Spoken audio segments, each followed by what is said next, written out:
What's going on, guys? Nekoyami here, back again, once again with another X and Y Wi-Fi battle. Guys, I apologize for the leave of absence, the 3 weeks I believe I've been gone. Life got in the way. It was the week before school and decided to spend it all with my friends, just doing stuff, played a ton of video games, went and had a ton of fun, and school got kicked in, and I've just now started to get back into the swing of things, figuring out how my schedule's going to work out, when I can do videos and everything. So, that being said, now we're going to get into the team preview. Now, as you can see, I'm bringing some not so OU mons. I've got a Meowstic, a Malamar, a Luxray, and an Emboar. And my opponent is my friend AJ, who goes to my school. He's bringing a Garchomp, Pinsir, Jolteon, Greninja, Gastrodon, and Infernape. I've also got my dual evolution Wall Core, which works pretty well in this battle. Now, I was looking at this team, I know that's a Mega Pinsir. He is well known for his Mega Pinsir. Well, at least me, he loves Mega Pinsir. That's his favorite Mega of all time, so I knew that thing was going to be a problem. Other things I knew I needed to watch out for that Greninja, which I bred for him, and I needed to make sure that that was going to get taken down. So I knew that my Malamar was going to come in handy for this battle. You will see just what kind of mayhem this thing unleashes. Mayhem, guys. Mayhem. I'm not going to spoil anything, but Mayhem. Anyway, he's going to lead off with his Infernape. I'm going to lead off with my Sylveon. I could have honestly here gone for something like a Toxic or a Moonblast, but I was like, I think he's going to fake out. And he does indeed fake out.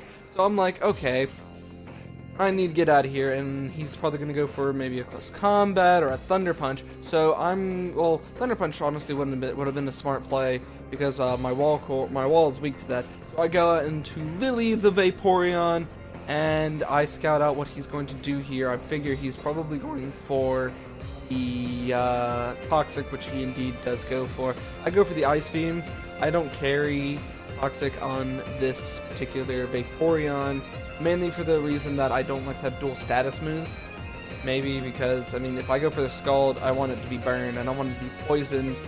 I mean, it could help out. I go for the Ice Beam again, hoping for just some damage, some freeze hacks.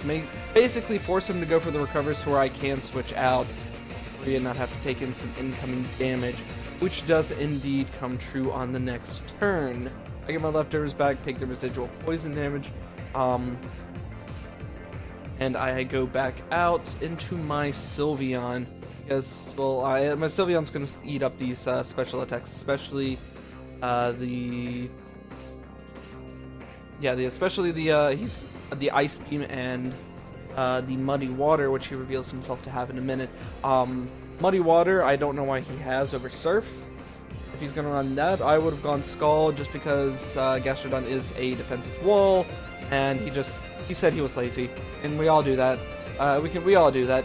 So, my Sylveon gets Toxic. I Toxic him. So this is, I mean, whatever. Who can heal the best? Who can heal the best? Technically, I mean, he probably could, but Wish Support's always nice. I go for the Moonblast. I need to get off some just damage on him. This thing's got to get whittled down enough where something else can come in and knock it out. Because at this point, when I was battling him up in our out at school, that I realized I had nothing for this thing. I have absolutely nothing for this Gastrodon. You really, really need something like Grass Knot or Energy Ball or Giga Drain to take this thing out. I almost thought about bringing Roserade to this battle, but I swapped it out for Meowstic at the last moment. He does go for the Recover here, which is what I was predicting earlier, just trying to get enough damage off to get him to switch to where he would have to go for Recover so I can get in my Malamar in just enough time. He's going to switch out here, and I'm just going to start setting up with Malamar here, just because that's what Malamar does. I go for the Superpower, and for those of you who do not know, Malamar's main ability is Contrary, which means instead of the attack and defense drop that you would normally get from Superpower, I get it increased, which is wonderful. So I am sitting at +1 defense and attack, which does kind of come into play here. He goes for the Earthquake, and I take that fairly well. Not amazingly well, but then I go for another superpower. Now I am at +2, +2, which is amazing. He doesn't have the rough skin, which actually factors in later in the battle, as you will see in just a minute. He goes for the outrage, trying to do just a little bit more damage, and that's a good chunk of damage there.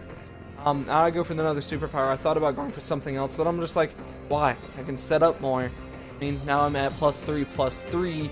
This thing, I can wreck with this thing. I mean, legit, I can wreck with this thing. And he brings out his Infernape, and he's going to get some chip damage off on me. Fake out, smart move to go for. Really smart move to go for. Then he's going to lean into me with close combat, which is of course neutral. And he does a clean 40 damage. But unfortunately, his Infernape is going to go down to the Psycho Cut. I love this animation. That is an amazing animation. This Infernape never had stood a chance. I mean, even if I was at neutral, that would have killed that Infernape. Now his Mega Pincer comes out. I was kind of hoping that he would gotten greedy and go for the Sword Stance, because I carry Rock Slide on my Malamar here, and I did indeed go for that, but he does reveal himself to have the Quick Attack, which it's gonna do more than 10 damage, so Malamar's out.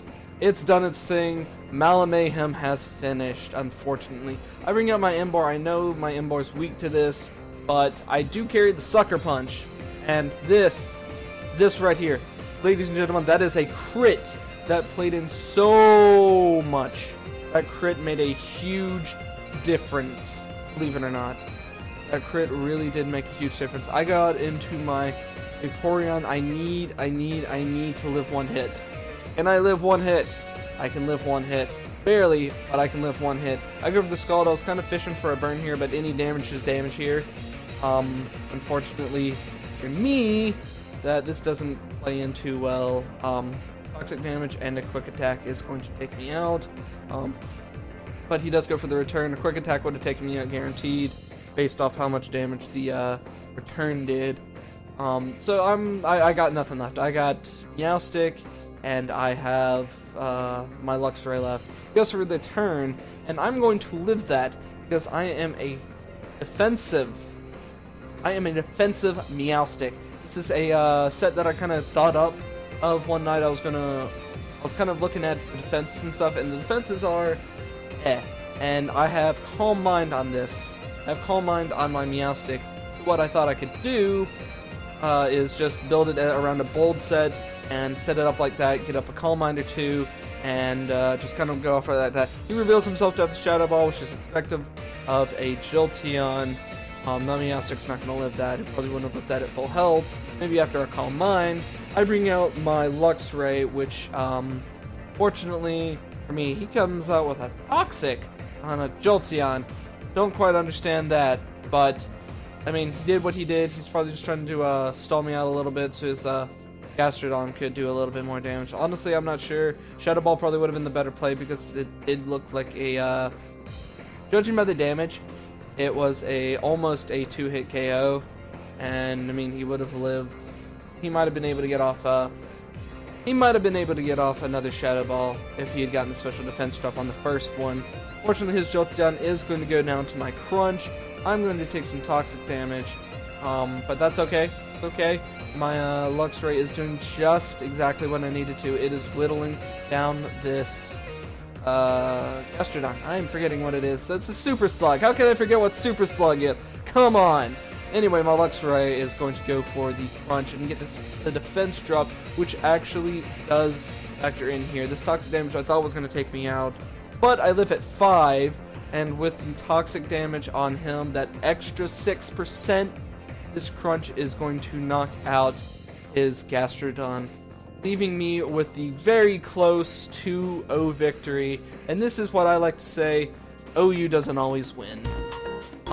Guys, if you like this, please leave a like down. Please leave a like or a comment. Both would be wonderful. Tell me what you'd like to see. If there's anything at all, if there's a certain Pokemon or set you'd like to see me use, leave it down in the comments below. Hit me up on Twitter or on Facebook. Those will be in the description below as well. With that, guys, I will see you next time.